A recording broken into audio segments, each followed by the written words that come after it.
Welcome to Difficult Conversation Africa broadcast. I present to you the host, Yinka Olaito. Nigeria sits as a crossroad of Africa, a major and giant country, like they say. Fortunately, this country has lot of peace and security challenges. Despite its vast national and human resources, the country has been plagued with persistent conflict, violent extremism, banditry, resource competition, and communal issues. Today, we are confronting one of the Nigeria's most urgent reality, a nation brimming with talent, resources, and potential, yet held back by persistent insecurity, terrorism, banditry, and sometimes corruption, which is an offshoot of some of these challenges. Why is Nigeria's security so fragile? What drives this conflict? And perhaps most importantly, what can be done to reduce or eliminate or have a lasting peace? These are some of the issues we'll be discussing today on the topic that is focused on Nigeria fragile security and peace challenges. Interestingly, I have an expert here who has been in the ecosystem for close to 30 years.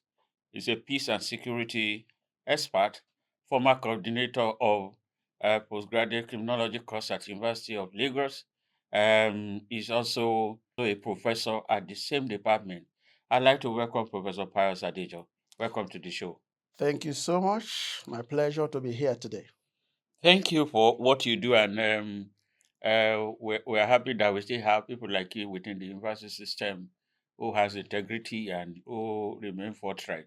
I want in Nigeria to be better, even though we want you to do more and all of that. And we hope that Nigeria become a better place for us. So we're looking at how will you describe the current state of security in Nigeria, and why is it often labeled fragile? Well, thank you so much once again for this opportunity to ventilate on a topic as important as this. We are talking of state fragility. We are talking about insecurity. We are talking about the death or the absence of peace in Nigeria. Hmm. So I think for me, I think I want us to start from the point of understanding what fragility means in the Okay. context of a state. Okay. If you look at scholarly works on the subject matter of the state, what comes through, particularly from the perspective of a man like Max Weber, is that there are key indicators for measuring whether a state is fragile or it is functioning. Mm. One of those indicators is that a state, qua state, a state that is worthy to be called a state, must have absolute and total control of the instrument of coercion, legitimate instrument of force. What does that mean? What that means is that there should be no other uh, body that is challenging the legitimacy of the state Okay. over the control of the instrument of violence. Hmm. The state should be such that um, exudes legitimacy, that wins the trust and the loyalty of the people. But what Okay. we see, for instance, is that in Nigeria, we see the multiplicity of non-state actors who are challenging the state's authority of control over instruments of violence. Does that mean Nigeria is no longer a state? Nigeria is a state, but it is a fragile state to Okay. the extent All that right. I now this understand. indicator is present.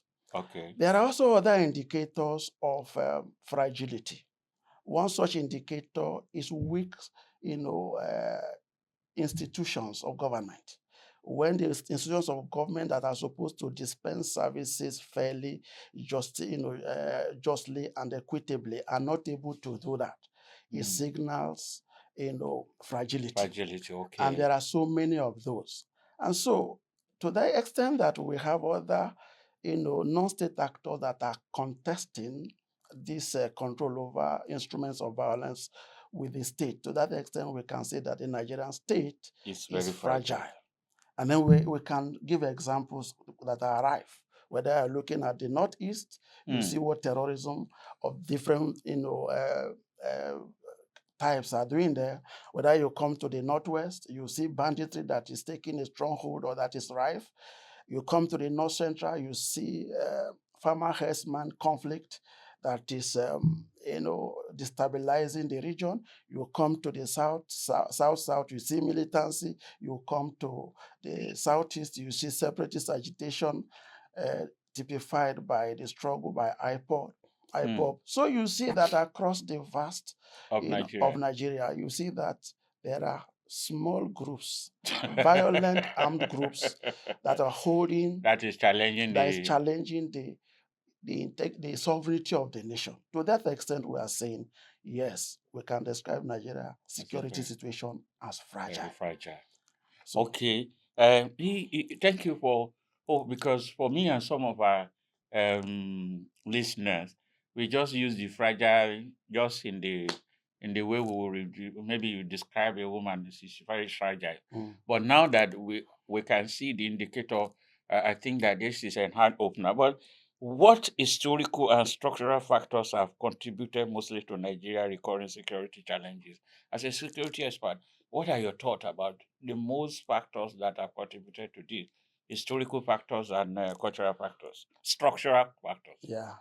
Thank you for that very important question. Yes, we didn't get to this point where we are by accident.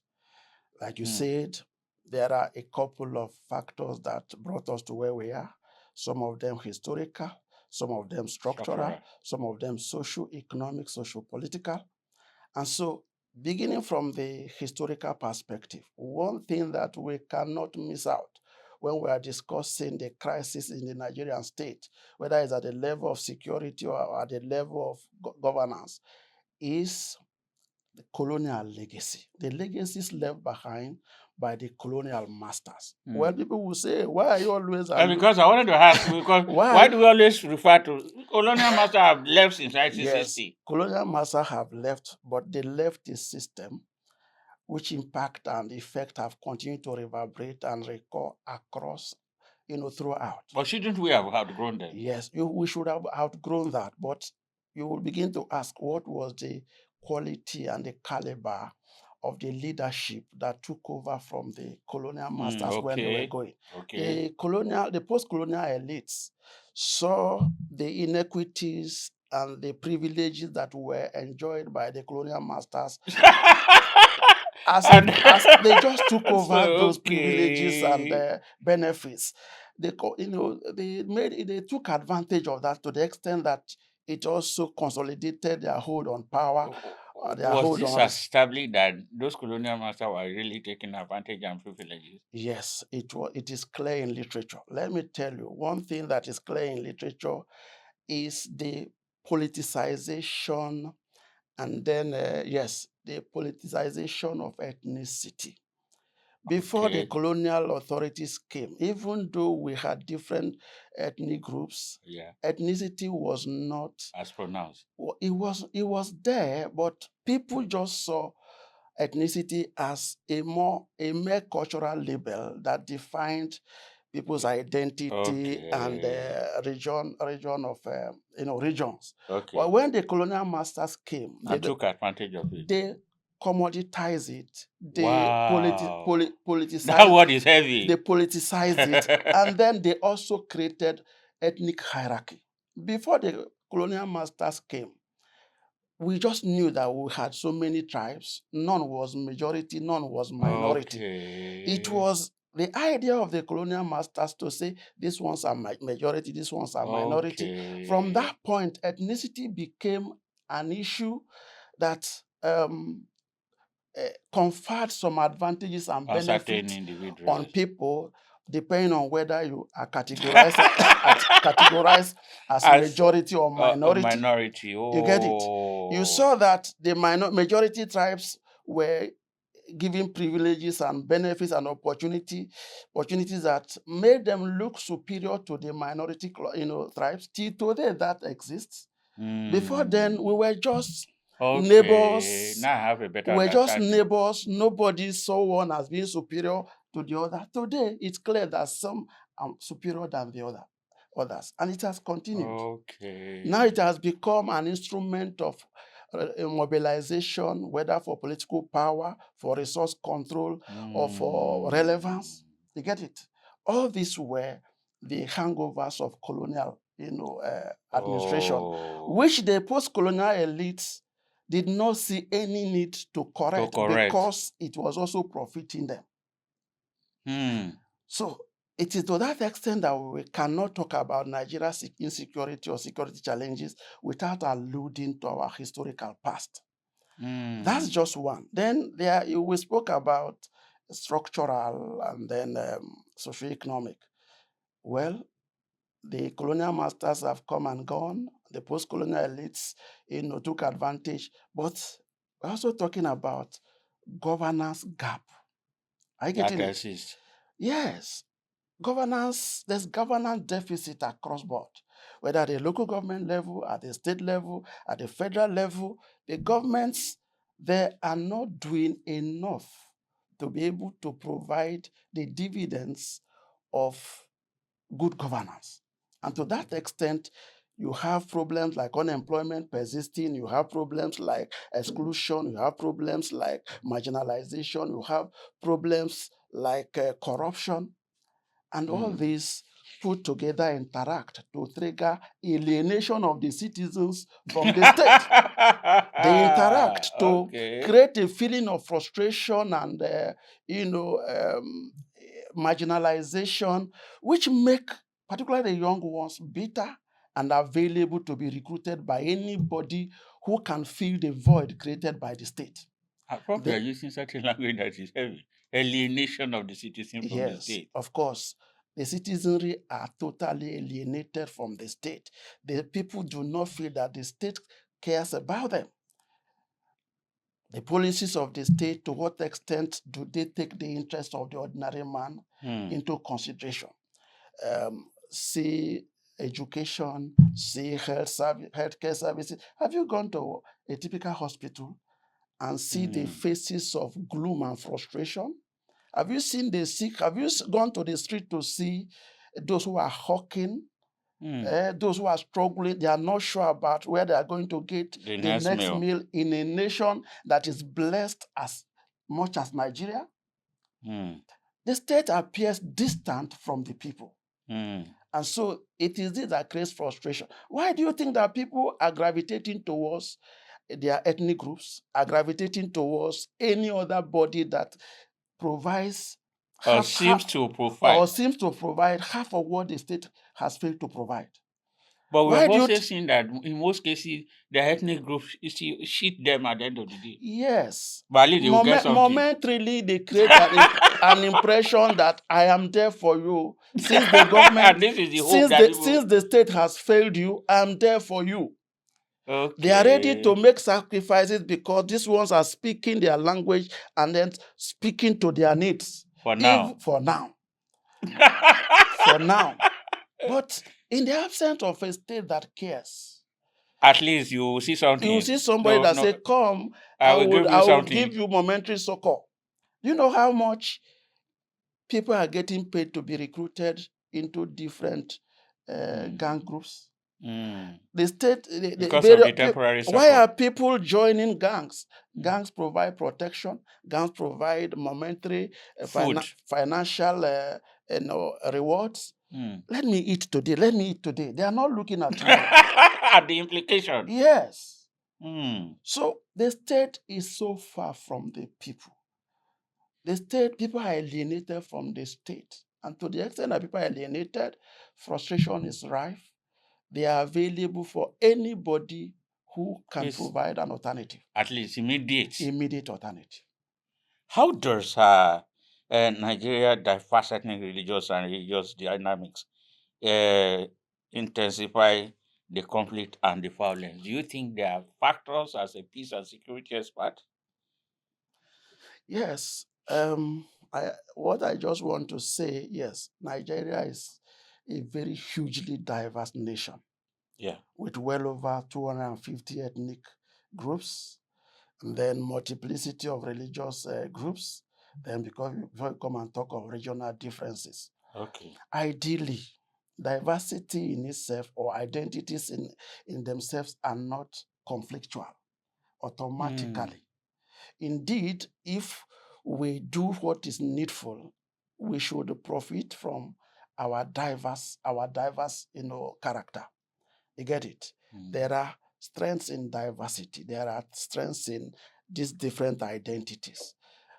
Identities become problematic when they become politicized, when they become instrumentalized, when they become, I call it variables for they become variables Of that oppression. that are manipulated by the political elites for either ethnic, religious, and political, interests. Go to the average Nigerian market and see how the different, diverse people are relating amongst themselves with love. But the moment the political elites come to say, oh, they are doing this to me because I'm from this ethnic group. That's They are doing this to me because I'm from this religion. They are doing this to me because I'm not from this region. Automatically, ethnicity becomes an instrument for hate and violence. If you look at the history of Nigeria from independence till today, I don't know of any conflict that has occurred that is outside of identity. The Nigerian Civil War was around the issues of identity and the fear of domination of a certain ethnic group by another ethnic group. One ethnic group is dominating at the center, one ethnic group, one religious group. Look at the last election. See what the problem about Muslim ticket was going to cause. So it means that there's a role of an informed citizen in this also. Yes. Why is it that we don't have informed citizens in Nigeria? Okay, thank you. You are touching a sore point. You are touching an area that is, dear to my heart. You see, I think there's also a conspiracy by the ruling elite to hold the ordinary people down in ignorance.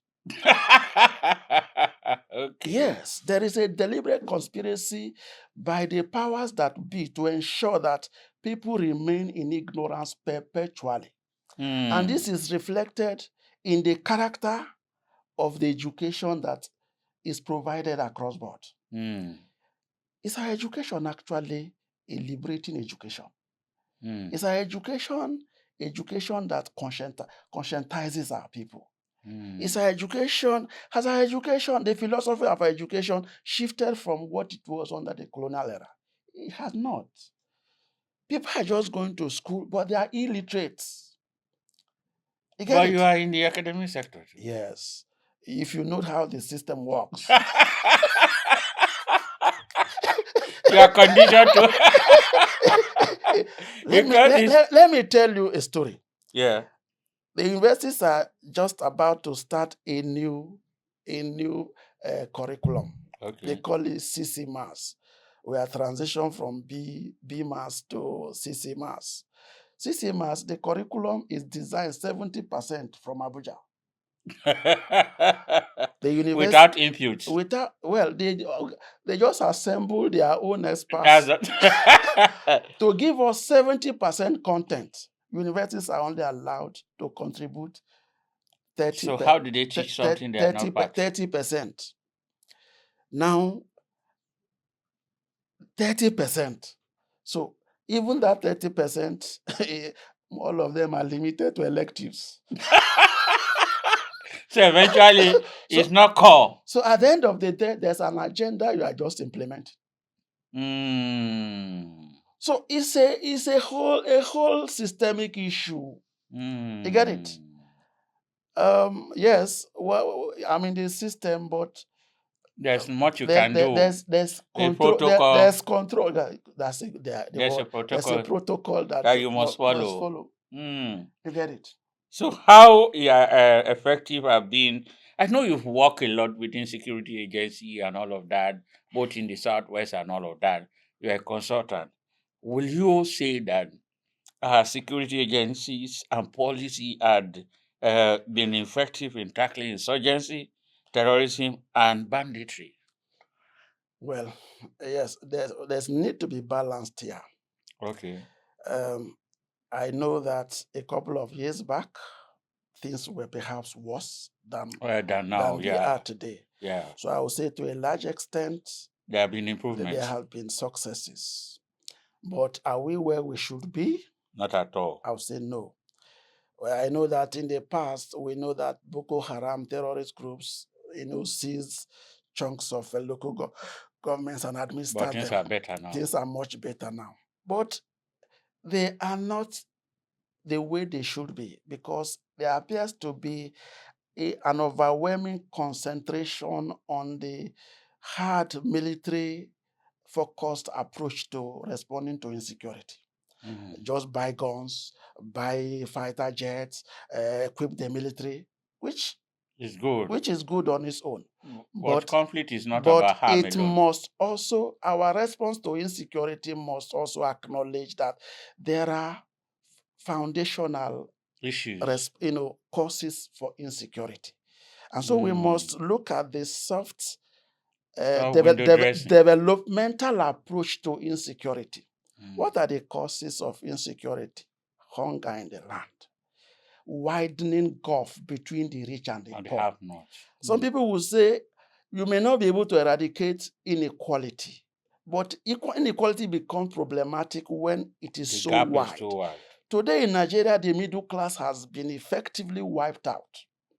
You get it? So we only have two classes? You have only two classes, and the lower class is perhaps made up of over 80% of the population. So that they live in the same country. Yes. And they see how the other guys are living their lives. They see how the other guys are living, their lives. I was going to also say that part of the causes of this is a nation that is run on impunity and lawlessness. And so we are seeing the rich get away with impunity, we get away with blue murder. And so the young ones are learning the ropes. So it becomes a culture. Just get the power, and then the system will respond by respecting you. So I think whether you are crook or whatever. Yes, I think that talking about progress, yes, we have made progress, but I think the government should do more by looking at the soft and developmental approach to insecurity, looking at the root causes, addressing inequity, providing jobs. Nigeria has, they said, about 60% of Nigerians are below 25 years. Unemployment and unemployment rate is well above 40%, depending on the region we are talking about. In a nation where you have this quantum of numbers that are unemployed or underemployed, and they are suffering from hunger and all of frustration and anger will be rife. And so we're just waiting for any little thing to ignite fire and the nation will burn. Have you seen the level of bitterness on the faces of Nigerians? One little thing, violence. They just get angry. And so if we continue to ignore these fundamentals and begin to buy hard wear and stuff, there's very little we can do. So that's my position. We have made progress. But we still have to go. There's other question that is in my mind, and as a peace and security expert, yes, I need you to speak into it. Yes. An issue of the gaps that exist in Nigeria peace building and conflict prevention efforts. Okay. Are there gaps? And I think one of the things you have said is that we are window dressing the problem. Yes. We are not looking at the foundational issues. Yes. What are other gaps that you think exist in our peace building effort? You just want to buy. One of them is that you just want to buy hardware. Meanwhile, it's not about hardware. Settle the basic thing and see whether people will still have this thing. What's the role of policy? What's the role of governance? What's the role of citizen in bridging this gap? Thank you. The first question was, are there gaps? And I'll say there are gaps. There are gaps because what you see government do in terms of peace building is that they think that peace can be delivered from the top to the bottom. Just stay wherever you are, And then come up with one policy and throw it at the people and they'll follow. No.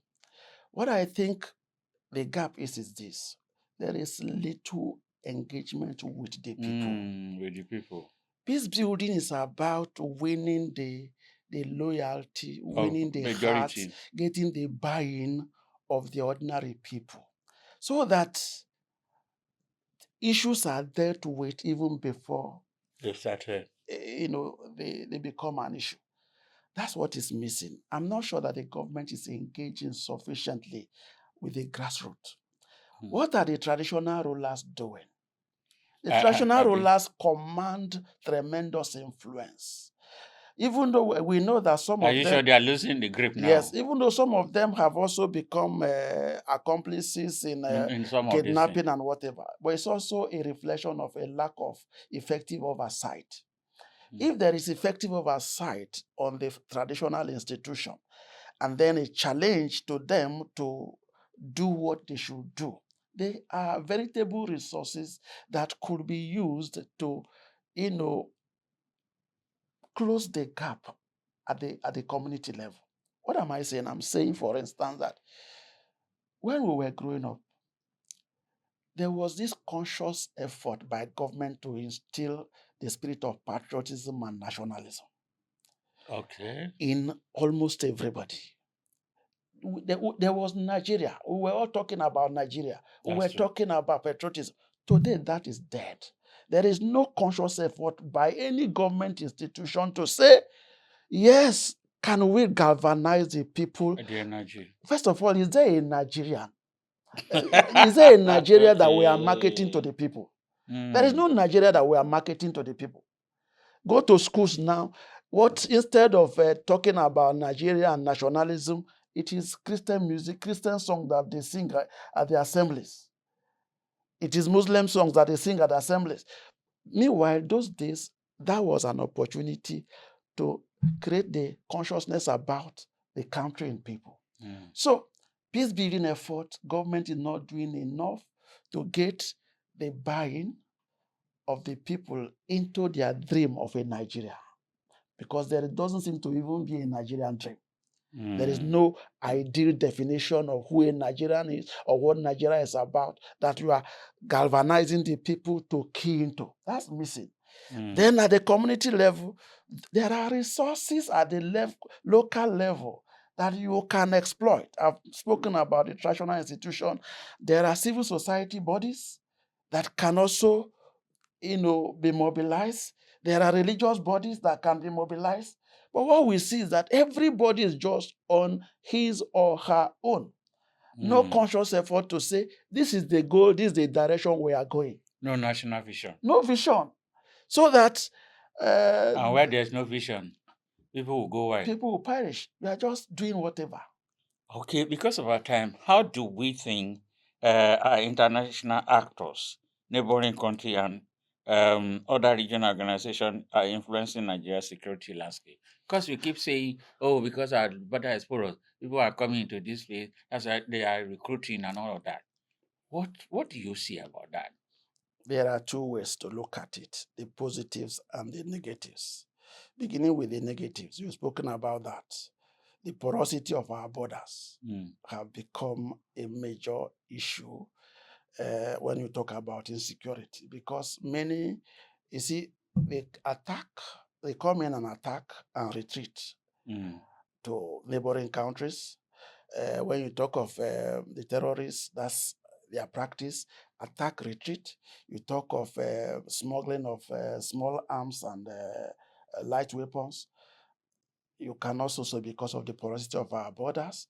We also know that there are deliberate, attempts by certain interests in the international community that do actually not want Nigeria to rise. Okay. We do know that. And so there are agents of destabilization masquerading as development partners, lovers of Nigeria. But truly, they are there precipitating and aggravating the insecurity in Nigeria. So that is clear. However, it will be wrong to just look at the negatives. Truth be told that yes, the international partners have, some of them have also been supportive in terms of providing training, providing resources, providing facilities. So to that extent, we say yes, the international community has played positive role. It could still be better, but again, Nigeria should not lose the gap. Their own fish, the role they are supposed to play. Yes. There are some of them who are agents of destabilization, who are masquerading and pretending to be friends. So this is the way I just want to address that question. Looking ahead, proper. So this is really the last question, and I think that there should be a second part to this. Okay. As a peace and security expert, my concern is what innovative or evidence-based strategy could help Nigeria break the cycle of this insecurity. Okay. We are saying evidence-based, innovative, because those are heavy words. Those are heavy words. If you look at the thread of our discourse, first we are saying that insecurity, Nigeria has concentrated too much on the military approach to insecurity. It is on record. Literature abound to confirm that you cannot win this war of insecurity by just deploying the military. You must look at good governance. You must deal with those economic challenges that afflict the people on a daily basis. Karl Marx said it is not consciousness that determines existence. It is existence that determines consciousness. What does that mean? I may know that stealing is a crime and I will go to jail. But if I'm hungry, I will not remember that there is jail for a criminal. I will eat first before I go to jail. Are you getting it? That's true. So that's number one. We must take a second look at the way we are fighting insecurity. As we are doing the military approach, please do the developmental approach. That's one. Number two, for so long, this nation has been talking about, state police, community police, but we are not seeing that come to reality. This government owes this nation that chance. Let's decentralize our security and particularly policing, architecture. Can we have state policing? Can we be serious about community? That's another conversation. Do we have the capacity to do that without ethnic infusion? Okay, so now it is good to identify a problem. Identifying a problem challenges you to also identify solutions. Are you getting it? That's true. It is the moment of what can we do to have an effective, state police system that will not succumb to these ethnic biases we are talking about? It's a thing that we can interrogate. That's the point. The other thing is that I think that in our education, we must do something about education. About the curriculum. Restructure the curriculum to make it relevant to our realities. Any education that cannot solve a nation's problems is not worthy. You have so many schools, you have so many graduates that cannot make a difference, cannot solve their challenges. Our education should be our education should be tailored in the direction that everybody who has a degree or who has a certificate also have or has the skill to be able to solve immediate problem of survival. Why will you finish from the university, for crying out loud, and you are there for 4 or 5 years waiting for a paid job? That is not there. That is not there. So the government has to rethink the educational system such that it aligns with our realities and is able to solve the problem. I also think that the mass media is complicated. Is complicating, is it? The social media, let me call it. The social media is complicating, even though the misinformation and all of them. Misinformation, you call it fake news, all manner of. Are you seeing the hate? We will have to talk about that again, because we have misinformation, and all of that is there. And I think then this is where our organization and sent forth your NGO will have to work together Yes. in educating Nigeria and sharing insights that can get that can guide policy makers and all of them. I've been speaking with Professor Pius Adejoh, a former coordinator of criminology at Department of Sociology at University of Lagos, a peace and conflict expert, and it's really been an eye-opening session. If not because we have a 30-minute session, but this is something that I'm putting to all our listeners that there should be a second and there will be a second part to this, especially if you're in Nigeria, either at home or in diaspora. We want to hear your thought on some of the issues that he has shared.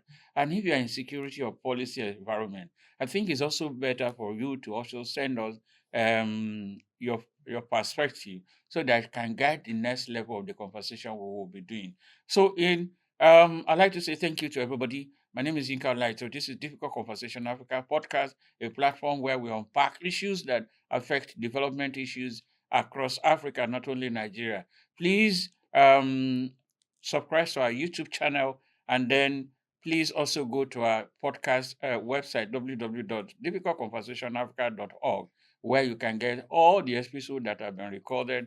And then, if you don't mind, DM us. We are always open. If there are concerns and questions that you want us to discuss, please send us email at info@difficultconversationafrica.org. See you in the next edition.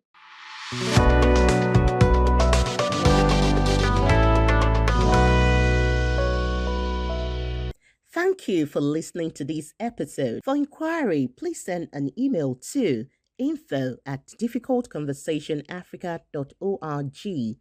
Telephone 0809 591. Please follow us on YouTube, Facebook, Instagram, and Twitter at Difficult Conversation Africa. See you soon.